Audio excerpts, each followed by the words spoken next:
మూఢనమ్మకాలు గురించి మనం మాట్లాడాలి అనుకున్నప్పుడు మూఢనమ్మకాలు అంటే ఏంటి, నమ్మకం అంటే ఏంటి, సైన్స్ అంటే ఏంటి, వైజ్ఞానిక దృక్పథం అంటే ఏంటి, హేతువాదం అంటే ఏంటి అనే అంశాల మీద చర్చ జరగాల్సి వస్తుంది. ఎందుకంటే ఒకవైపు సైన్స్ మనల్ని విశ్వాంతరాలంలోకి తీసుకెళ్తా ఉంటే, చంద్రమండలం మీద కాలు మోపి అక్కడుండే రాయి రప్ప తీసుకొచ్చి ప్రయోగాలు పరిశోధనలు చేస్తుంటే 450 కోట్ల కాంతి సంవత్సరాల దూరంలో ఉండే 400 క్రోర్ లైట్ ఇయర్స్ దూరంలో ఉండే యూనివర్స్ యొక్క ఇమేజ్ తీయగలిగిన స్థితిలో ఆ టెక్నాలజీని నేడు మానవులు సొంతం చేసుకుని వినువీధుల్లోకి దూసుకెళ్తా ఉంటే మానవ మేధస్సు మరొక వైపు మూఢనమ్మకాల పేరుతో తోటి వాళ్ళ ప్రాణాలు తీయడం, పండుడ వెక్కడం, నాలుకలు కత్తిరించడం, తమ కన్న బిడ్డల్ని తాము చంపుకోవడం, తమను తాము చంపుకొని స్వీయ బలవన్మరణాలకు పాల్పడడం వంటివి జరుగుతున్నాయి మన సమాజంలో. ఎందుకంటే ఇటీవల కాలంలో చూస్తే మీకు గతంలో తెలుసు, మదనపల్లిలో కన్న తల్లిదండ్రులు, college principal, vice principal, PG చదువుకున్న తమ కన్న బిడ్డలు ఇద్దరిని అమ్మాయిల్ని డంబెల్స్ తో కొట్టి చంపిన దారుణమైన పరిస్థితులు చూసాం. ఇటీవల కాలంలో సూర్యాపేట జిల్లా మోతే మండలంలో ఎవరో ఒకరు చెప్పి తన ఆరోగ్యానికి తనకేదో దుష్టశక్తి ఆవహించింది, ఆ శక్తి పోవాలంటే కన్న బిడ్డనే నరికి దేవుని పటాల మీద ముందు పెట్టి పూజ చేసిన దారుణమైన ఘటనలు కూడా కనపడ్డాయి. అట్లాగే ప్రభు పిలుస్తున్నాడని, యేసు ప్రభు పిలుస్తున్నాడని ముగ్గురు అక్క చెల్లెళ్ళు తమను తాము స్వీయ బలవన్మరణాలకి, సూసైడ్స్ కి పాల్పడిన అంశం చూసాం. ఇవి ఎంత దారుణంగా ఉంటున్నాయి అంటే, నల్లగొండ జిల్లా మార్కెట్పల్లి మండలంలో తొండ్ల అనే గ్రామంలో ఒక దశాబ్ద కాలం క్రితం ఒక వ్యక్తి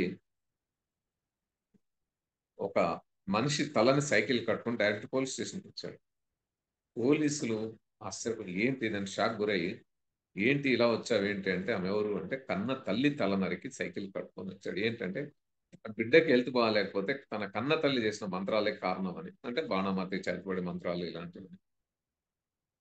అట్లాగే మెదక్ జిల్లా ఉల్లితింప చేగుంట మండలం ఉల్లితిమ్మపల్లి ఇద్దరు భార్యాభర్తల్ని 70 ఏళ్ళు దాటిన ముసలి వాళ్ళని కూడా సజీవ దహనం చేస్తారు. నల్లగొండ జిల్లా నాంపల్లి మండలం మహమ్మదాపురం కానీ, లేకపోతే మనకి హైదరాబాద్ రామోజీ ఫిలిమ్స్ పక్కనే ఉండే కైతాపురంలో ఇద్దరు ముసలి వాళ్ళ సజీవ దహనాలు కానీ, నిన్న మొన్న భద్రాచలం జిల్లాలో ఒక ఆదివాసీ గూడెంలో ఒక అతన్ని గొడ్డలతో నరికి చంపింది కానీ, నిజామాబాద్ అన్ని జిల్లాల్లో, అనేక జిల్లాల్లో ఈ విధమైన దాడులు జరుగుతాయి. బాణమతి, చేతబడి, చిల్లంగి పేరుతో, మంత్రతంత్రాల పేరుతో ఒకవైపు ఈ దాడులు జరుగుతూ ఉంటే, మరొక వైపు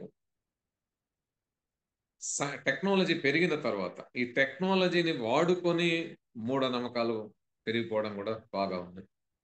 చాలా వీడియోలు వస్తాయి, వాటిని చూసి అవన్నీ ఇప్పుడు చాలా యాప్స్ ఉన్నాయి, చాలా టెక్నాలజీ ఉంది, గ్రాఫిక్స్ ఉన్నాయి. బాహుబలి సినిమాలు చూస్తారు, ఇంకా అదే అనేక సినిమాలు చూస్తూ ఉన్నారు, జురాసిక్ పార్క్ లాంటివి చూశారు, లేదు ఇంటర్స్టెల్లార్ లాంటి సినిమాలు చూస్తూ ఉన్నాం. అవి ఎట్లా చూపెడతారు, వాటి గ్రాఫిక్స్ ఎలా ఉంటాయి, ఇవన్నీ తెలిసిన తర్వాత కూడా ఎవరో ఒక ఆయన వచ్చి రైస్ పుల్లింగ్ కాయను రైస్ పుల్ చేస్తుందంటే, లేకపోతే అన్ని కాల హల్దీ అని, అది తాళం వేసిన తాళం ఆ హల్దీ పక్కన పెట్టగానే దానంతట అది ఊడిపోద్దని, లేకపోతే కర్పూరం దాని అదే మండుతుందని, ఇలాంటివి లేదా యూట్యూబ్లో చూసి వాటి దగ్గరికి అట్లా నమ్మి మోసపోయి లక్షల రూపాయలు. ఒకసారి అయితే ఒక డాక్టర్ ఆ రైస్ పుల్లింగ్ చెంబు పేరుతో ₹1,00,00,000 అప్పు తెచ్చిచ్చి ఆ వడ్డీలు కట్టలేక సూసైడ్ చేసుకున్న పరిస్థితి కూడా చూశాను. అట్లా అనేక మంది లక్షల కోట్లు నష్టపోతున్న పరిస్థితి ఉంది. ఇంకొక వైపు వశీకరణల పేరుతోటి మీరు యూట్యూబ్లో చూసినా, లేకపోతే బస్సులలో కూడా పోస్టర్లు అంటిస్తారు, వశీకరణం నేర్పబడను, మిమ్మల్ని ఎవరు ప్రేమించాలనుకున్నా, లేకపోతే ఇంకోటి ఏదైనా మీ భార్య భర్తల మధ్య ఏది ఉన్నా, లేకపోతే ఏ సమస్య ఉన్నా వశీకరణతోటి వాళ్ళని వశం చేసుకోవచ్చు అని. ఈ ఇవన్నీ కూడా యూట్యూబ్లు లేకపోతే సోషల్ మీడియాలో విపరీతమైన ప్రచారం చేస్తూ, లేదు అక్కడెక్కడో అది జరిగింది, ఇక్కడెక్కడో ఇది జరిగింది అనే రకరకాల ప్రచారాలు చేస్తూ లక్షల రూపాయలు దోచుకోవడమే కాకుండా మహిళల్ని లైంగిక వేధింపులకు గురి చేయడము, లేకపోతే ఆ నగ్న పూజలకు చేయించడం, ఇట్లా రకరకాల పరిస్థితులు, ఈ దారుణ పరిస్థితులు కొనసాగుతావు. దీనికి కారణం ఏమిటి? సైన్స్ అండ్ టెక్నాలజీ ఇంత అభివృద్ధి చెందిన కాలంలో కూడా ఇంతగా ఎందుకు జరుగుతా ఉన్నాయని మనం ఆలోచిస్తే, ముందు సైన్స్ గురించి తెలుసుకుంటే, సైన్స్ అంటే ఏంటి? ఈ యూనివర్స్, ఈ ప్రకృతిలో జరిగే అనేక రకాల ఘటనలు ఏవైతే ఉంటాయో వాటి వెనకాల ఉండే సత్యాన్ని ఒక క్రమ పద్ధతిలో తార్కిక ఆలోచనతో అన్వేషించడం అంటే సైన్స్ అంటే సత్యాన్వేషణ. ఆ సత్యాన్ని అన్వేషించి ఈ ఘటనలు ఎందుకు జరుగుతాయి, వీటి వెనకాల ఉండే కారణాలు ఏంటి, ఆ నియమాలు ఏంటి, వాటిని అర్థం చేసుకొని ప్రకృతి సూత్రాలు రూపొందించుకొని, వాటి ఆధారంగా సైన్స్ సూత్రాలు రూపొందించుకొని, ఆ సైన్స్ సూత్రాలను ఉపయోగించుకొని టెక్నాలజీని తయారు చేసుకుంటాం. సాధనాలు, పరికరాలు తయారు చేసుకోవడం టెక్నాలజీ అంటాం. నమ్మకం అంటే మీకు ఏ ఆధారం లేకుండా సైన్స్ అంటేనే ఆధార సహితంగా నిరూపితం అవ్వాలి. ఏదైనా ఒక క్రమ పద్ధతి అంటే ఒక మెథడ్ ఆఫ్ సైన్స్ పద్ధతుల్లో ప్రతిదీ ప్రయోగపూర్వకంగా ఆధార సహితంగా నిర్ధారించబడాలి. నిర్ధారణలు లేకుండా, ఆధారాలు లేకుండా అది సైన్స్ కాదు.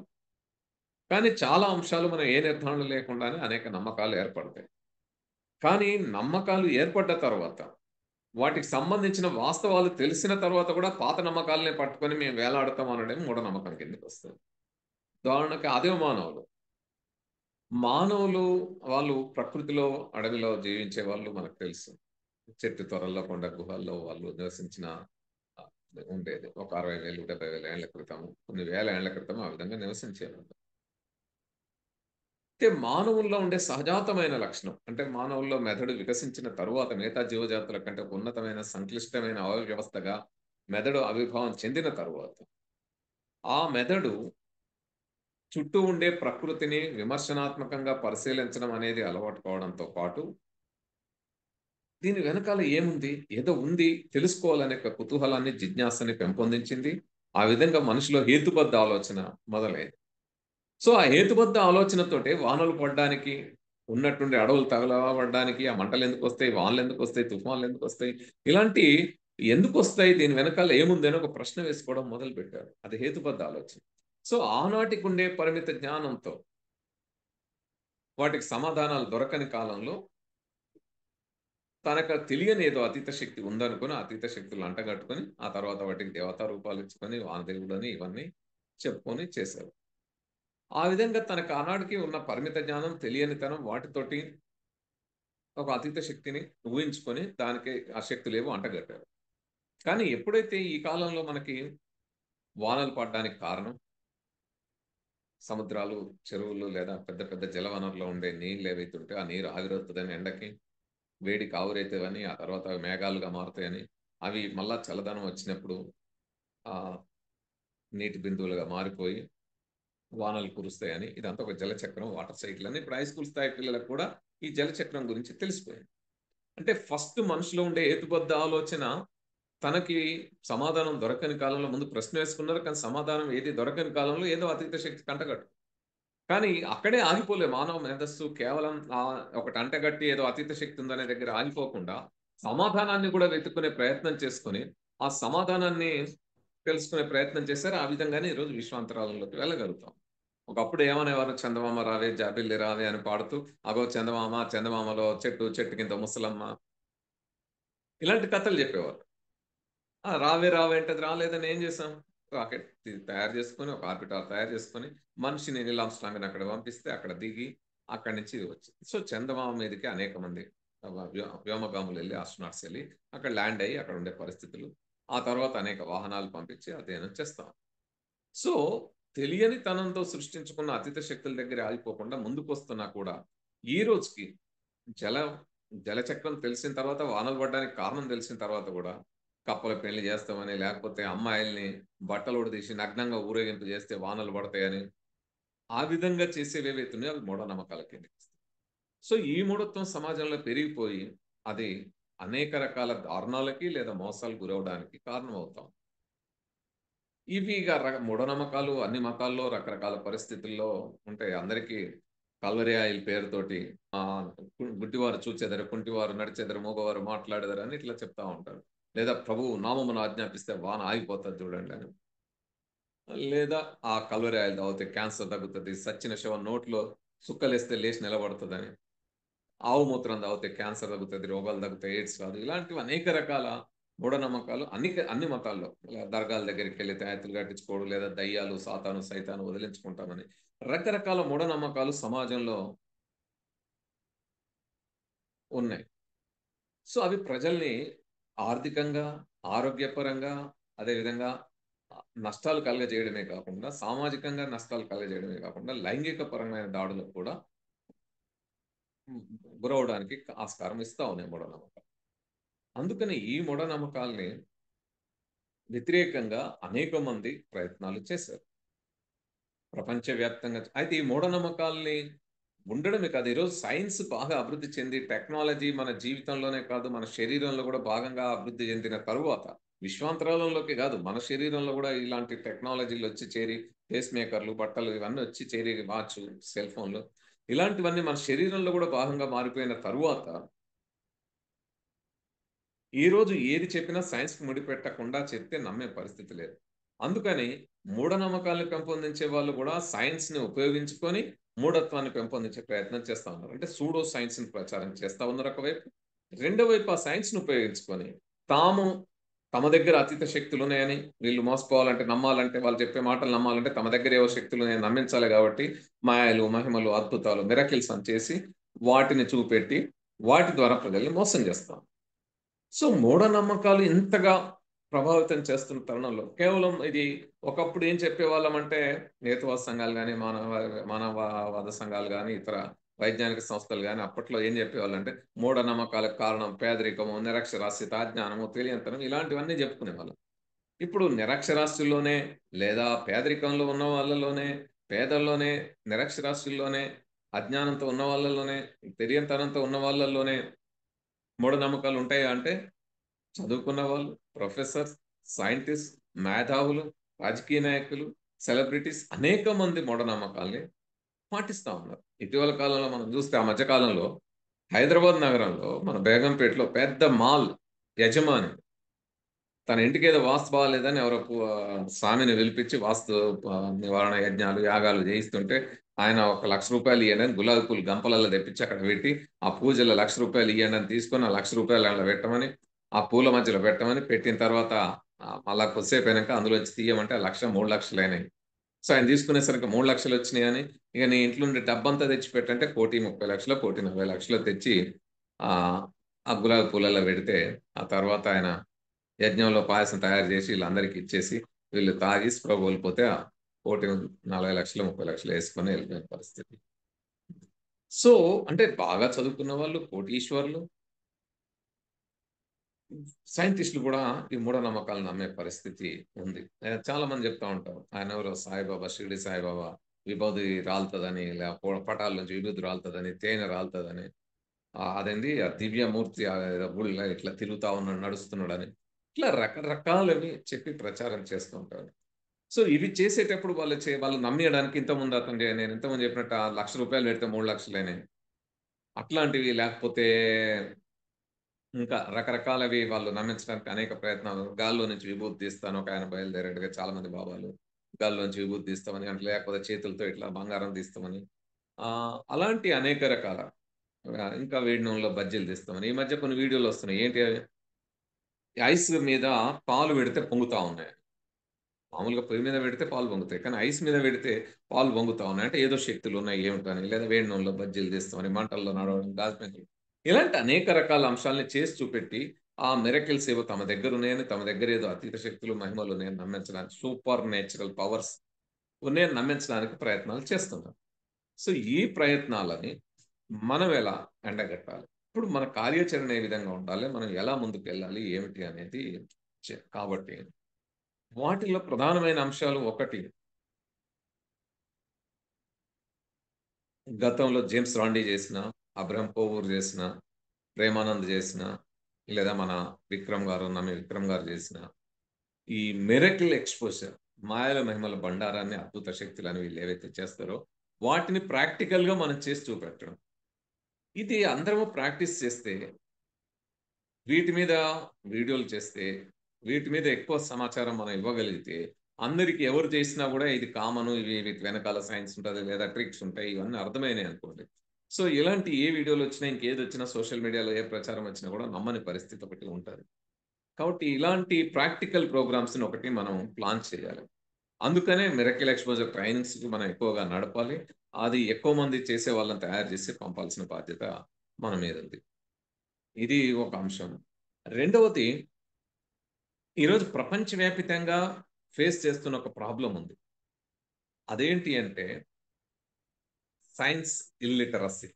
సైంటిఫిక్ ఇల్లిటరసీ అంటారు. ఒకప్పుడు మేమంతా 1990 దశకంలో 1990ని ఐక్యరాజ్య సమితి ప్రపంచ అక్షరాస్యత సంవత్సరంగా ఇంటర్నేషనల్ లిటరసీ ఇయర్‌గా ప్రకటించింది. ఆ సందర్భంగానే ఒక దేశంలో ఒక 350 జిల్లాల్లో అక్షర కళాయాత్రలు నిర్వహించడం.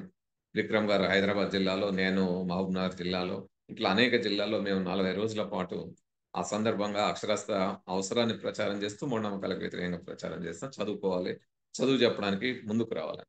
నేనే నల్గొండ జిల్లాలో 8 ఏళ్ళు చదువు వెలుగు జిల్లా కోఆర్డినేటర్‌గా పనిచేసి 4.5 లక్షల మంది చదువు చెప్తే 3.5 లక్షల మంది చదువురాని ప్రజానీకాన్ని చదువు వైపు చదువుకునే విధంగా చేయగలిగాం. సో, ఆ విధంగా అక్షరాస్యత ఉద్యమాలు చదవడం, రాయడం, లెక్కలు నేర్చుకోవడం ఇలాంటివి నేర్పించి ఎ వెళ్ళాం. ఈరోజు సైన్స్, టెక్నాలజీ బాగా పెరిగిన తర్వాత మన జీవితంలో, శరీరంలో భాగమైపోయిన తర్వాత సైన్స్ లిటరసీ ఆవశ్యకత చాలా ఉందని ప్రపంచవ్యాప్తంగా గుర్తించబడింది. అమెరికా లాంటి అభివృద్ధి చెందిన దేశాలు కూడా చైనా, అమెరికా, జపాన్, జర్మనీ ఇవి కూడా సైన్స్ లిటరసీ అనేది చాలా అవసరం అని భావిస్తా ఉన్నాయి. అందుకనే సైన్స్ లిటరసీకి సంబంధించి యూనివర్సిటీల్లో, కాలేజీల్లో వాళ్ళ కార్యక్రమాలు నిర్వహిస్తా ఉంటారు. మనం ఇంకా అక్షర జ్ఞానం నుంచే బయటికి రాని పరిస్థితి, ఇంకా అందరికి అక్షర జ్ఞానం అందించడం లేదా ఆ అక్షర జ్ఞానంలో ఇంకొద్దిగా ముందుకెళ్ళేటట్టు చేయలేని ఇంకా అక్కడే ఉన్నాం మనం. కానీ సైన్స్ లిటరసీ అనేది ఈరోజు భారతదేశంలో కూడా పెద్ద ఎత్తున రావాల్సిన అవసరం ఉంది. అంటే సైన్స్ లిటరసీ అంటే సైన్స్, టెక్నాలజీ అంటే ఏంటి? వాటిని నిత్య జీవితంలో ఎలా వినియోగించుకోవాలి? నిత్య జీవితంలో ఎదురయ్యే సమస్యలకి సైన్స్‌ని ఏ విధంగా తోడు చేసి పరిష్కరించుకోవాలి? సైంటిఫిక్ టెంపర్ అంటే ఏంటి? ఇలాంటి విషయాల్ని మనం తెలుసుకోవాల్సిన అవసరం. సైంటిఫిక్ టెంపర్ గురించి పెద్ద ఎత్తున ప్రచారం చేయాల్సిన అవసరం. భారతదేశంలో మొట్టమొదటిసారి అంటే సైంటిఫిక్ టెంపర్ అనే పదాన్ని ఎక్కువగా మనం భారతదేశంలో వాడతాం. ఇతర దేశాలకు వెళ్ళినప్పుడు సైన్స్ లిటరసీ అనేది వాళ్ళు ఎక్కువ వాడతారు. ముఖ్యంగా అమెరికా వీటన్నిటిలో. సైన్స్ లిటరసీ, సైన్స్ ఎడ్యుకేషన్ అనేది ఎక్కువ వాడతారు. సైంటిఫిక్ టెంపర్ అనే పదాన్ని మొట్టమొదటిసారి భారతదేశానికి పరిచయం చేసింది జవహర్లాల్ నెహ్రూ గారు. స్వతంత్రానికి పూర్వమే ఆయన రాసిన 'డిస్కవరీ ఆఫ్ ఇండియా' బుక్‌లో ఇది సైంటిఫిక్ టెంపర్ అనేది ప్రతి మనిషికి అవసరం అనేది నొక్కి ఒక్కాణించి చెప్పారాయన. ఆ తరువాత భారత రాజ్యాంగంలో కూడా మన పీఎం భార్గవ్ గారి కృషితో ఇందిరాగాంధీ గారు ఆర్టికల్ 51 చేర్పించి to develop scientific temper, spirit of enquiry, humanism and reform వైజ్ఞానిక దృక్పథాన్ని, వైజ్ఞానిక పరిశీలన స్ఫూర్తిని, మానవవాదాన్ని, సంస్కరణ అభిలాషను పెంపొందించడం, పౌరుల ప్రాథమిక బాధ్యత fundamental duties of citizens of India అనేది చెప్పడం జరిగింది. కానీ ఈరోజు సైంటిఫిక్ టెంపర్ మన సైంటిస్టులకి లేదు, చాలా మందికి. రాజకీయ నాయకులకి లేదు. ఎవరికీ లేని ఎక్కువ మందికి లేని పరిస్థితి ఉంది. సైంటిఫిక్ టెంపర్ ఉన్న వాళ్ళు చాలా తక్కువ మంది కనపడతారు. సైంటిఫిక్ టెంపర్ అంటే మనం నేర్చుకున్న సైన్స్‌ని, ఆ సైన్స్‌కి మూలమైన మెథడ్ ఆఫ్ సైన్స్ ఏదైతే ఉందో ఆ పద్ధతుల్లో, ఈ సైన్స్‌ని, టెక్నాలజీని మానవాళి మేలుకు, పర్యావరణ పరిరక్షణకి, మన రోజువారీ జీవితంలో వినియోగించుకోవడమే scientific temper. Method of science అంటే ఏముంటది? Critical observation, questioning. సో, దేనినైనా సరే మనం ప్రశ్నించకుండా మూఢంగా నమ్మకూడదు. ప్రతి దాన్ని ప్రశ్నించి అందులో ఉండే సత్యాన్ని తెలుసుకోవాలి. అది తెలుసుకోకుండా, ఆధారాలు లేకుండా దేనిని నమ్మకూడదు. అది ఏదైనా సరే. కాబట్టి ఖచ్చితమైన ఆధారాలతో ఉన్నప్పుడు మాత్రమే మనం వాస్తవాలు తెలుసుకొని ముందుకెళ్ళగలుగుతాం. అయితే ఇక్కడ ఈ సైన్స్ లిటరసీ లేనప్పుడు ఏమవుతదంటే, చాలా మంది వాదన ఏం చేస్తారంటే, మూఢనమ్మకాలను పెంపొందించే వాళ్ళు చేసే వాదన ఏంటంటే, మేము భక్తికెళ్తే అక్కడ ఆనందం ఉంటది గదా! అక్కడ ఈ సమస్యలు ఇవన్నీ మర్చిపోయి ఏదో లోకంలో విహరిస్తాం గదా! అనేది ఒకటంటారు.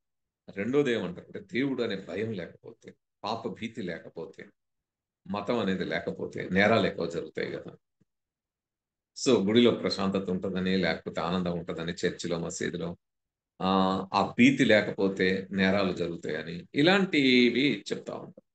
సో, మనం చెప్పాల్సింది ఇందులో ఒకటి సైంటిఫిక్ టెంపర్ గురించి చెప్పాలి. రెండోది హ్యాపీనెస్ ఆఫ్ సైన్స్. అసలు వాస్తవంగా ఆనందం అంటే మీరు గుడికి పోయిన భక్తిలో మునిగినప్పుడొచ్చే మత్తు ఏదైతే ఉంటదో, ఆ మత్తులో ఉండే ఆనందం అనుకుంటారు. కొంతమందికి మద్యం తాగితే మత్తొస్తది. ఆ మత్తులో వాళ్ళు చాలా ఆనందంగా, హ్యాపీగా ఫీలవుతారు. కొంతమందికి డ్రగ్స్ తీసుకుంటే మత్తొస్తది. గంజాయి తీసుకుంటే, డ్రగ్స్ తీసుకుంటే మత్తొస్తది. ఆ మత్తులో వాళ్ళు చాలా ఆనందంగా అనుకుంటారు. అసలు ఈ ప్రకృతికి, లోకానికి అతీతమైన స్థాయిలోకి వెళ్ళిపోయినాం. ఎక్కడో ఉన్నాము. ఇంగసలు ఈ లోకానికి సంబంధం లేని స్థాయికెళ్ళిపోయాము అని అనుకునే రకమైన స్థితికి వెళ్ళిపోయి ఇక మేము చాలా ఆనందంలో మునిగిపోయినాం. ఇవన్నీ కృత్రిమమైనవి. మనసుకి ఇవన్నీ కృత్రిమమైన అంశాలు మాత్రమే. కానీ హ్యాపీనెస్ ఆఫ్ సైన్స్ ఏం చెప్తది? ఒక వ్యక్తిలో డోపమైన్ ఎందుకు రిలీజ్ అయితది? ఏ విధంగా రిలీజ్ అవుతది? హార్మోన్స్ ఏవైతే 3, 4 హార్మోన్స్ ఉన్నాయో హ్యాపీనెస్ కలిగించేవి. అవి ఎలా రిలీజ్ అయితాయి? ఎందుకు రిలీజ్ అయితాయి? అనే అంశాల్లో చాలా స్పష్టంగా సైన్స్ ఈరోజు చెప్పింది. మనం ఈ కృత్రిమమైన ఆనంద డోలికల్లో మునిగితే అది చాలా తాత్కాలికం. ఎప్పుడైతే ఆ డోస్ నుంచి బయటకొస్తామో ఇంక ఆ తర్వాత మళ్ళా ఆ ఆనందం ఉండదు. దుఃఖము, బాధ, చుట్టూ సమస్యలు ఇవే కనపడతాయి. కానీ ఎప్పుడైతే మీరు వాస్తవికంగా ఈ సత్యాలను అర్థం చేసుకొని, ప్రకృతి, నేచర్ గురించి, యూనివర్స్ గురించి సత్యాలను అర్థం చేసుకొని, ఆ సత్యాల ఆధారంగా మన జీవనాన్ని మలుచుకుంటే, ఆ సైన్స్ సూత్రాల ఆధారంగా మన జీవనాన్ని మలుచుకుంటే, మనం ఉన్నతంగా ఎదగగలుగుతాం. అసలు ఎంత సైన్స్‌లో ఎంత ఒక కొత్త ఆవిష్కరణ, కొత్త అంశాన్ని కనిపెడితే, ఒక కొత్త ప్రయోగాన్ని మనం చేస్తే గూడా, అందులో వచ్చే ఆనందం ఎంత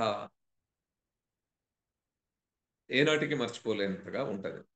మనం ఉదాహరణకి చెప్తాం గదా! నీళ్ళల్లో బాత్రూమ్‌లో ప్రయోగాలు చేసిన ఆర్కిమెడిస్ యురేకా, యురేకా అనేది చెప్తాం. అంటే యురేకా ఘటన ఏం చెప్తది? ఆర్కిమెడిస్ ఆ లాస్ ఆఫ్ ఫ్లోటింగ్ ఏవైతే ఉన్నాయో ప్లవన సూత్రాలు కనుగొన్న తర్వాత బాత్రూమ్‌లో ఆయన ప్రయోగాలు చేసిన తర్వాత అక్కడి నుంచి అతను బట్టలు లేకుండా గూడా ఒంటి మీద ఆ బాత్రూమ్ నుంచి నేరుగా యురేకా, యురేకా అనుకుంటూ పరిగెత్తుకు వెళ్ళాడు. అంటే ఒంటి మీద బట్టలున్నాయి లేవు అనేంత సోయి లేనంతగా అంత ఆనందం అక్కడ దొరికింది. సో, అట్లా కొత్త అంశాలు కనుగొన్న ఒక ప్రయోగం చేసిన పిల్లలు చూడండి నేను చాలా సార్లు చూపెడతా. పిల్లల ఫేసెస్ సైన్స్ క్లాస్‌కి పోతే ఏడ్చుకుంటూ పోవాల్సిన అవసరం ఉండదు. ఆనందమయంగా, ఆనందభరితంగా క్లాస్‌లోకి వెళ్ళొచ్చు. మీరొక టబ్ తీసుకొని అందులో మిర్రర్ పెట్టి ఆ టబ్ తీసుకొని అందులో వాటర్ నింపి మిర్రర్ పెడితే, సూర్యునికి ఎదురుగా పెడితే సూర్యకిరణాలు దీని మీద పడి రిఫ్లెక్ట్ అయ్యి ఎదురుగా ఉండే దాని మీద పడ్డప్పుడు, ఆ వాటర్‌లోంచెళ్ళి ఆ మిర్రర్ మీద పడ్డప్పుడు, ఎదురుగా మనకు రెయిన్‌బో 7 కలర్స్ క్లియర్‌గా కనపడతాయి violet, blue, green, yellow, orange, red ఇవన్నీ కనపడతాయి. క్లియర్‌గా కనపడతాయి.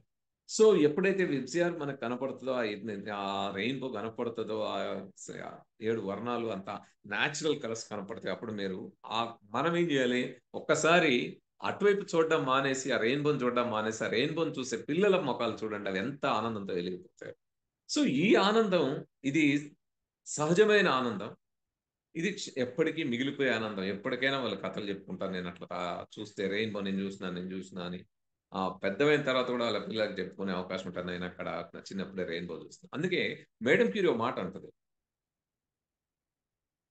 సైంటిస్ట్‌లు లాబొరేటరీకి వెళ్ళినప్పుడు పచ్చిక బయళ్ళల్లో పిల్లలు తుమ్మెదల వెంట ఎంత ఆనందంగా పరిగెత్తుతారో అంత ఆనందంగా ఉండగలగాలి అంట.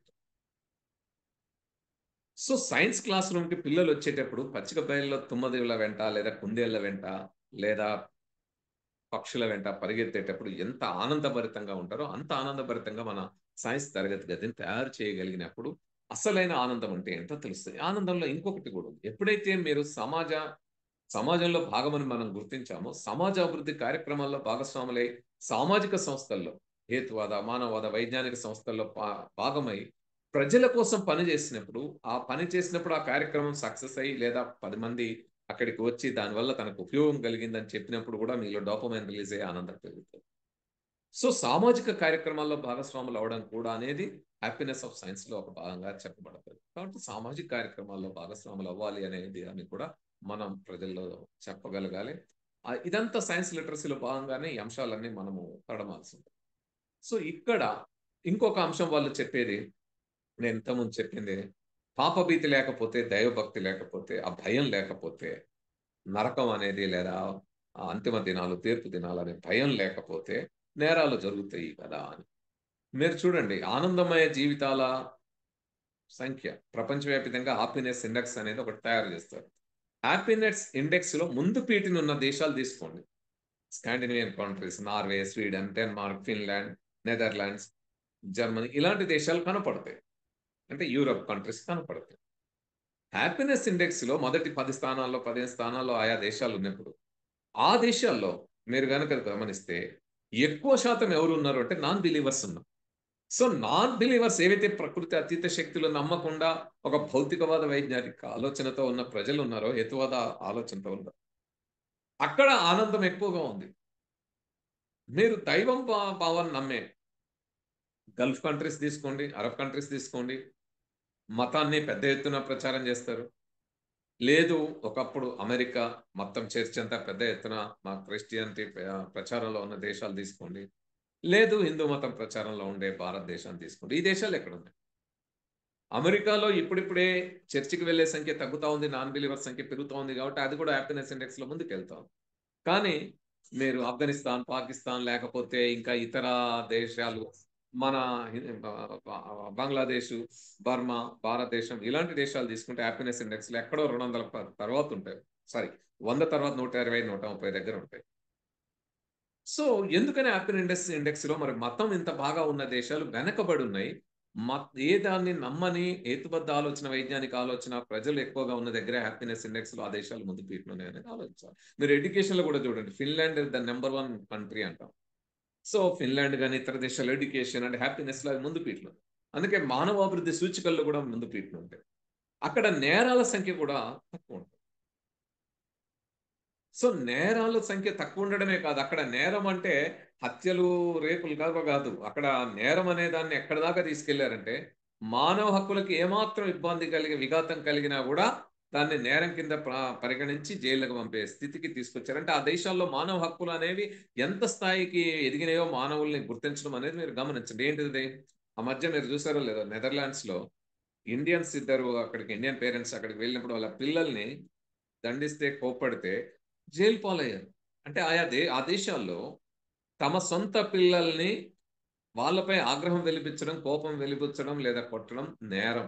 కొట్టడం ఇంకా అసలు తిట్టడం గూడా దూషించడం, కోపంగా మాట్లాడడం గూడా నేరము. జైలుకి పోయే నేరము. అంత స్థాయికి వెళ్ళినాయి. అంటే మానవ హక్కుల్ని ఈరోజు ఆ స్థాయికి తీసుకెళ్తున్న పరిస్థితి ఉంది. కాబట్టి పాప భీతి ఇక్కడ ఇంత పాప భీతి ఉన్నా నేరాలను ఆపలేకపోతా ఉంది. అక్కడ ఏ భీతి లేకపోయినా, ఏ నమ్మకాలు లేకపోయినా, ఆ నేరాల సంఖ్య చాలా తక్కువున్నది మనకు కనపడతాం. కాబట్టి వాళ్ళ ఈ వాదన గూడా సరైంది కాదని మన ప్రపంచ మానవ చరిత్ర, ఈనాటి అభివృద్ధి, ఈ హ్యాపీనెస్ ఇండెక్స్ కానీ, హ్యూమన్ డెవలప్‌మెంట్ ఇండెక్స్ కానీ, ఇలాంటి అనేక రకాల ఇండెక్సెస్ సూచికలన్నీ కూడా నిరూపిస్తుంది. సో, ఈ అంశాలను కూడా మనము వివరంగా వాళ్ళకి చెప్పగలగాలి. ఈ సైన్స్ లిటరసీలో భాగంగా వీటన్నిటిని తీసుకెళ్ళాలి. అట్లాగే సైంటిఫిక్ టెంపర్ అంటే ప్రతిదాన్ని మనం ప్రశ్నించి ముందుకు తీసుకెళ్ళాలి. అయితే ఇక్కడే పేరెంటింగ్ అనేది చాలా ముఖ్యమైన అంశం కిందకొస్తది. ఎందుకని పేరెంటింగ్ చాలా ముఖ్యమైన అంశం కిందొస్తదంటే, పిల్లలకి ఆదిమ మానవులకి ఎట్లయితే హేతుబద్ధ ఆలోచన సహజాతమైందో, ప్రతి దాన్ని ప్రశ్నించాలి. క్రిటికల్ అబ్జర్వేషన్ అనేది ఆనాటి మానవులకి ఏ విధంగా ఉండి ప్రశ్న వేసుకొని, ప్రశ్న దగ్గరే ఆగిపోకుండా సమాధానాలు వెతుక్కొని, దొరికిన సమాధానం దగ్గరే ఆగిపోకుండా మరింత మెరుగైన సమాధానం కోసం వెతుక్కుంటూ అన్వేషించడం మొదలుపెట్టారో, అది ఒక మానవుల్లో ఉండే ఈ మెథడ్‌కుండే ఒక సహజాతమైన లక్షణం అనుకున్నప్పుడు చిన్న పిల్లలు ఆ లక్షణం సహజంగానే ఉంటారు. ఆ హేతుబద్ధత, ప్రశ్నించే తత్వం, దాన్ని పరిశీలించే తత్వం ఉంటది. కానీ సమాజం ఏం జేస్తది? దానిని చంపి, బుర్ర ఎదగకుండా జేసి, సమాజంలో ఉండే, తల్లిదండ్రుల్లో ఉండే, చుట్టూ బంధువులు లేదా ఇతరులలో ఉండే నమ్మకాలు లేదా అవన్నీ కూడా ఈ పిల్లల మనస్సుల్లో టీచర్స్ దగ్గర ఉండేవన్నీ కూడా ఈ పిల్లల మనసుల్లో కూర్చోబడతాం. చిన్నప్పటి నుంచి నాన్న జేజ దాచిపెట్టు. చర్చికెళ్ళి నాన్న ఇలా అను, లేకపోతే నమాజ్ జెయి. ఇవన్నీ గూడా చిన్నప్పటి నుంచి పెద్దలు పిల్లల మీద వాళ్ళ అభిప్రాయాలను రుద్దుతారు. లేదా వీళ్ళ మెదళ్ళలో అవన్నీ కూర్చుతారు. మీరు పిల్లల్ని స్వేచ్ఛగా నేచర్‌లో వదిలేయండి. వాళ్ళకే వాళ్ళు ఎళ్ళినప్పుడు వాళ్ళు ఖచ్చితంగా వైజ్ఞానిక ఆలోచనని హేతుబద్ధ ఆలోచనతో ముందుకడుగు వేయగలుగుతారు. కాబట్టి ఈ సహజమైన లక్షణాలను పెంపొందించడము అనేది మేధో వికాసానికి చాలా ముఖ్యమైనదనేది మనం తల్లిదండ్రులకు చెప్పగలగాలి. పిల్లల్ని ఒక స్వేచ్ఛాపూరితమైన వాతావరణంలో పెంపొందించాలనేది కూడా మనం చెప్పగలం. అంటే ఇక్కడ పేరెంట్స్‌కి ఎడ్యుకేట్ చేయడం అనేది కూడా చాలా ముఖ్యమైన అంశం. ఆ పేరెంట్స్ అనగానే మళ్ళా 40 ఏళ్ళు, 50 ఏళ్ళు దాటిపోయినాక వాళ్ళు కాకుండా ఎప్పుడు యంగర్ స్టేజ్‌లో ఉండి అంటే ప్రతి మ్యారేజ్‌లో దగ్గర మనం అలాంటి కరపత్రాలు గాని, బుక్లెట్స్ గాని ఇవన్నీ ఉంటే పంచడము. లేకపోతే కాలేజీలో ఉండే పిల్లలకి వీటి గురించిన అవగాహన కలిగించడము. ఇలాంటివి కూడా మనం parenting is an art and science అనేది చెప్పగలగాలి. అట్లాగే టీచర్‌లకి మనం ట్రైనింగ్స్ ఇచ్చి టీచర్‌లకు కూడా ఈ విషయాలన్నీ చెప్పగలగాలి. అంటే సైన్స్ లిటరసీ అనేది పేరెంట్స్‌కి టీచర్స్‌కి చాలా ముఖ్యం. వాళ్ళే కదా భావి తరాల్ని రూపొందించేది. కాబట్టి వాళ్ళకి ఆ అంశాల్ని మనం నేర్పగలగాలి, చెప్పగలగాలి. ఎప్పుడైతే వీటన్నిటిని మనం వాళ్ళకి నేర్పగలుగుతామో, అప్పుడు వాళ్ళు ఈ విషయాల్ని అర్థం చేసుకోగలుగుతారు. కాబట్టి మనము ఈ సైన్స్ లిటరసీని పెంపొందించే ప్రయత్నం ఎక్కువగా చేయాలి. అది యూత్‌లో ఎక్కువగా చేయాలి. ఇది అంటే ఒకటి మూఢనమ్మకాలకు వ్యతిరేకంగా మిరకల్ ఎక్స్పోజర్ లాంటి ప్రాక్టికల్ ఎగ్జాంపుల్స్ తో ఎక్స్ప్లెయిన్ చేస్తూ వాళ్ళకి ప్రాక్టికల్ గా చూపెడుతూ తెలియజేయాలి. వాళ్ళ భాగస్వామ్యాన్ని కూడా అందులో చేసినప్పుడు వాళ్ళు కూడా వాటిని చేసి చూసినప్పుడు ఓ ఇంతేనా అనేది ఎప్పుడైతే వస్తుందో మిగతా ఎవరు చేసినా కూడా అది వస్తుంది. ముఖ్యంగా ఇవి చేసేటప్పుడు పెద్దవాళ్ళు ఈవెన్ మనలాంటి వాళ్ళం కూడా ఎప్పుడో ఒకసారి మొహమాటానికి ఇంట్లో ఎవరైనా చేస్తుంటే ఏదోలే బంధువులు వాళ్ళకి ఏదో చేస్తున్నారని పక్కకు పోతాం గానీ, పిల్లలకు గనక ఈ అంశాలు నేర్పితే పిల్లలు ఆళ్ళు ఎంత పెద్దోళ్ళైనా గానీ, ఎవరైనా గానీ ఇమ్మీడియేట్‌గా మేము కూడా చేస్తాం చూడండి అని చేసి చూపెట్టి వాళ్ళని ఎండగట్టడం అనేది జరుగుతది. మేము బాలోత్సవాల్లో, బాలమేళాల్లో ఇది మా అనుభవం. నేర్చుకున్న పిల్లలెళ్లి అక్కడ డైరెక్ట్ పేరెంట్స్‌ని గానీ, అక్కడ ఉండే పెద్దవాళ్ళని గానీ వాళ్ళు కూడా చేసి చూపెట్టి ఎవరైనా చేయొచ్చు. ఏం కాదు ఇందులో మాయలు లేవు, మంత్రాలు లేవు. ఇదంతా మూఢత్వం అది ఇది అని చెప్పి చెప్పగలుగుతారు. సో, ఆ విధంగా చేయడం. రెండోది పేరెంట్స్‌కి, టీచర్స్‌కి సైన్స్ లిటరసీని పెంపొందించే ప్రయత్నం చేయడం. సైంటిఫిక్ టెంపర్ గురించిన అవగాహన తరగతులు కల్పించడం అనేది చాలా ముఖ్యమైనది. ప్రశ్నించే తత్వాన్ని పెంపొందించే కార్యక్రమాలు చేపట్టాలి. వీటితో పాటు మనం చేయాల్సింది జనరల్‌గా సైన్స్ ఫెయిర్స్ అనగానే పెద్ద స్థాయిలో చేయాలి అనే ఒకటి ఉంటది. ఇట్లా కాకుండా విలేజ్ సైన్స్ ఫెయిర్స్ నిర్వహించడం అనేది కూడా మనం ఏర్పాటు చేయాలి. సో, విలేజ్ సైన్స్ ఫెయిర్స్ గనక నిర్వహించగలిగితే సైంటిఫిక్ టెంపర్‌ని పేరెంట్స్‌లోకి అట్లాగే గ్రామస్తుల్లోకి తీసుకెళ్ళగలుగుతాం. వాళ్ళు విద్యార్థుల్ని కూడా సైంటిఫిక్‌గా ఆహ్, వాళ్ళు ఎదిగేటట్టుగా వాతావరణం అక్కడ సృష్టించబడతది. వాటిని కూడా మనం ఆలోచించి చేయాలి. అట్లాగే ఇంకొక అంశము భారతదేశంలో ఇప్పటికే 9 రాష్ట్రాల్లో వచ్చిన మూఢనమ్మకాల నిర్మూలన చట్టాలున్నాయి. సో, ఈ మూఢనమ్మకాల నిర్మూలన చట్టాలను కూడా మనం చేయగలిగాం. అనేక రాష్ట్రాల్లో వచ్చినట్టుగా తెలంగాణ, ఆంధ్రప్రదేశ్‌లో కూడా తీసుకురావాల్సిన అవసరం ఉంది. అంటే కేవలం మనం ఉపన్యాసాలు, మన ప్రోగ్రామ్‌లు చేస్తేనే సరిపోదు. అదే మనలాంటి సంస్థలు మాత్రమే చేస్తే సరిపోదు. ప్రభుత్వాలు వీటికి వ్యతిరేకంగా పెద్ద ఎత్తున ప్రచారం చేయాలి. ఆ విధంగా చేయాలంటే ప్రభుత్వాల మీద మనం ఒత్తిడి చేయాలి. ఒత్తిడి చేయాలి. అది మనకు తెలుసు ఒత్తిడి చేస్తే ఏ రకమైన పరిస్థితులుంటాయనేది. మహారాష్ట్రలో అంధశ్రద్ధ నిర్మూలన సమితి స్థాపించి డాక్టర్ నరేంద్ర దబోల్కర్ ఆయన పీపుల్స్ డాక్టర్‌గా పేరు పొందినవాడు. పేద ప్రజలకి వైద్యం చేస్తూ పేద ప్రజల తరఫున నిలబడిన డాక్టరు. అంధశ్రద్ధ నిర్మూలన సమితి పేరుతో మూఢనమ్మకాలకు వ్యతిరేకంగా మిరకిల్ ఎక్స్‌పో ప్రోగ్రామ్స్ చేయిస్తూ అనేక మందితో చేపిస్తూ ఆయన మహారాష్ట్ర అంతటా విస్తరించి కార్యక్రమాలు నిర్వహించే క్రమంలో మూఢనమ్మకాల నిర్మూలన చట్టం కావాలని ఒక డ్రాఫ్ట్ తయారు చేసి కౌన్సిల్‌లో దాన్ని ప్రవేశింపజేసి దాని మీద విపరీతంగా చట్టం కావాలని ప్రయత్నం చేస్తున్నందుకే ఆయన మతోన్మాద శక్తుల చేతుల్లో, ఆ మతోన్మాదుల గుండాల చేతుల్లో హత్యకు గురవ్వడం జరిగింది. కాబట్టి మనం మూఢనమ్మకాల వ్యతిరేక చట్టం ఇవన్నీ అన్నప్పుడు అలాంటి దాడులు ఇవన్నీ కూడా జరుగుతాయి. అయినా సరే మూఢనమ్మకాల నిర్మూలన చట్టం రావాలని కోరుకోవాల్సిన అవసరం ఉంది. ఇప్పటికే ఆ చట్టం 9 రాష్ట్రాల్లో ఉంది. ఈ 2024 గుజరాత్‌లో కూడా 24లో గుజరాత్‌లో కూడా చట్టం చేశారు. మన చుట్టుపక్కన ఇటు పక్కన ఉండే కర్ణాటక, మహారాష్ట్ర, అటు పక్కన ఒరిస్సా ఇవన్నీ కూడా ఆహ్, రకరకాల పేర్లతో ఈ చట్టాలున్నాయి. లేనిది మన తెలంగాణ, ఆంధ్రప్రదేశ్ రాష్ట్రాలకు మాత్రమే. కాబట్టి మనం గూడా ఈ రాష్ట్రాల్లో కావాలని చెప్పాలి. అందుకే మనం ఆగస్టు 20వ తేదీన మన చర్చా వేదిక ఏర్పాటు చేసి మూఢనమ్మకాల నిర్మూలన చట్టం, దాని ఆవశ్యకతని అనేక రాజకీయ పార్టీలని పిలిసి ఆ చర్చ పెట్టాం.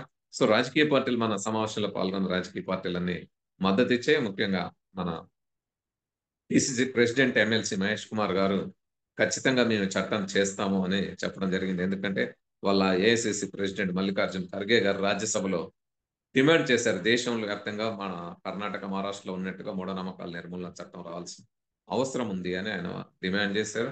అదేవిధంగా కర్ణాటకలో కూడా మా కాంగ్రెస్ ప్రభుత్వం, సిద్ధరామయ్య గారి ప్రభుత్వమే ఆ చట్టం తీసుకొచ్చింది కాబట్టి మేము కూడా చేస్తాము అనేది వారు మనకి హామీ ఇచ్చున్నారు.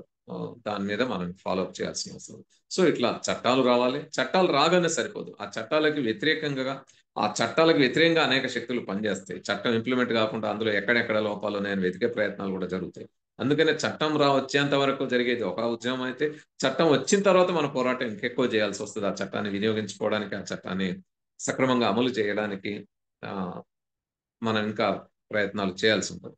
కాబట్టి ఈ చట్టం రావాలి. ఆ చట్టాన్ని వినియోగించుకొని మన పోరాటాలు పెంపొందించాల్సిన అవసరం ఉంది. ఈ ఈ విధంగా రకరకాల పద్ధతుల్లో మనం ఈ మూఢనమ్మకాలకు వ్యతిరేకంగా కార్యాచరణని చేపట్టొచ్చు. ఇంకొక అంశం ఈ కార్యాచరణ కూడా ఒక్కొక్క సంస్థలు విడివిడిగా చేయడము అనేది చేస్తే ఎక్కువ ప్రభావాన్ని చూపెట్టలేం. ఎందుకంటే ఈరోజు మతవాద శక్తులు చాలా పెద్ద ఎత్తున పెచ్చరిల్లుతా ఉన్నాయి. ఒకప్పుడు ఒక 3, 4 దశాబ్దాల క్రితం హేతువాద భావజాలం, మానవవాద భావజాలం పెద్ద ఎత్తున వికసించి చాలా పెద్ద పెద్ద కార్యక్రమాలు చేసి ముందుకెళ్ళే పరిస్థితి ఉండే. సమాజంలో కూడా ఆ భావజాలం చాలా మందిలో ఉండేది. ఈరోజు పాలకులే పెద్ద ఎత్తున మనువాదాన్ని, మత ఉన్మాదాల్ని పెంపొందిస్తూ, ద్వేషం, విద్వేషం పెంపొందిస్తూ, హేతువాదుల మీద, నాస్తికుల మీద దాడులు చేస్తున్న తరుణంలో, ఈ భావజాలం కొద్దిగా వెనకపట్టుబడిన పరిస్థితి ఉంది. కాబట్టి ఇప్పుడు ఒక్కొక్కళ్ళుగా మేము చేస్తాము అంటే కుదరదు. ఈ సంస్థలన్నీ ఐక్యంగా కదిలి పనిచేయాలి. మూఢనమ్మకాలకు వ్యతిరేకంగా మేము ఉన్నాము అని చెప్పే సంస్థలన్నీ. మిగతా ఏ రకమైన భావాలున్నా, ఏ రకమైన ఆలోచనలున్నా, మూఢనమ్మకాల్ని తొలగించడంలో మేము అందరం కలిసికట్టుగా పనిచేస్తామని అన్ని సంస్థలు ముందుకొచ్చిన రాజు ఐక్య కార్యాచరణను చేపడితే మనం ముందుకెళ్ళగలుగుతాం. ఆ విధంగానే మన తెలంగాణ మూఢనమ్మకాల నిర్మూలన చట్ట సాధన సమితి ఏర్పడి, దాదా ఇప్పుడు అనేక సంఘాలు కలిసి మానవ వికాస వేదిక, కుల నిర్మూలన సంఘం, జన విజ్ఞాన వేదిక, విజ్ఞాన దర్శిని ఇలాంటి అనేక సంస్థలు విద్యార్థి యువజన మహిళా సంఘాలు, ప్రజా సంఘాలు, పౌర సంస్థలు, దళిత బహుజన ఫ్రంట్ లాంటి అంబేద్కర్ వాద సంస్థలు, అనేక సంస్థలు కలిసి మనం ఈ చట్ట సాధన సమితి ఆధ్వర్యంలో కార్యక్రమాలు నిర్వహిస్తాం. సో, ఇది ఈ చట్టాన్ని కూడా సాధించాల్సిన అవసరం ఉంది. ఇంకొక వైపు యూనివర్సిటీల్లో, కాలేజీలో మనం వైజ్ఞానిక సభలు నిర్వహించి ముందుకెళ్ళాలి. అంటే సైన్స్ ఫెయిర్‌లు, వైజ్ఞానిక సభలు, టీచర్స్, పేరెంట్స్‌కి ట్రైనింగ్‌లు, సైన్స్ లిటరసీని ప్రమోట్ చేసే కార్యక్రమాలు వీటన్నిటిని చేస్తూ పాఠ్య ప్రణాళికలో ముఖ్యంగా పాఠ్యాంశాల్లో తరగతి గదిలో పిల్లలుంటారు గాబట్టి, ఆ పాఠ్యాంశాల్లో కొన్ని మూఢత్వాన్ని పెంపొందించేయండి. వాటిని తొలగించాలని చెప్తూ వైజ్ఞానిక దృక్పథాన్ని పెంపొందించే మూఢనమ్మకాలకు వ్యతిరేకంగా ప్రచారం చేసే ప్రశ్నలు లేదా లెసన్స్ లేదా కొన్ని అంశాలు ఎక్కడెక్కడ ఉన్నాయో వాటిని చెప్పడానికి అవసరమైన టీచర్‌లకు అవసరమైన ఇన్‌పుట్ కూడా మనం ఇవ్వాల్సిన అవసరం ఉంది. ఉదాహరణకి భాగ్యరెడ్డి వర్మ పాఠం ఉంది హై స్కూల్‌లో. భాగ్యరెడ్డి వర్మ పాఠంలో భాగ్యరెడ్డి వర్మ పాఠంలో మనకి మూఢనమ్మకాల గురించి ఉంది. హేతువాద ఆలోచన అంటే ఏంది? అంబేద్కర్ ఆలోచన అంటే ఏంది? ఇవన్నీ గూడా ఉన్నాయి. సో, వాటిని కూడా వాటికి సంబంధించిన ఇన్‌పుట్ మెటీరియల్ గూడా మనం అందించాల్సిన అవసరం ఉంది. సో, ఈ విధంగా అనేక రకాల కార్యక్రమాలతో మనం ముందుకు వెళ్ళవచ్చు. ఈ మూఢనమ్మకాలకు వ్యతిరేకంగా ప్రచారం చేయవచ్చు. ఈ కా ఇది మన కార్యాచరణగా ఉంటే బావుంటుందనేది నా అభిప్రాయాలను మీతో పంచుకునే అవకాశం కల్పించినందుకు మానవ వికాస్ వేదికకు ధన్యవాదాలు తెలియజేస్తున్నా.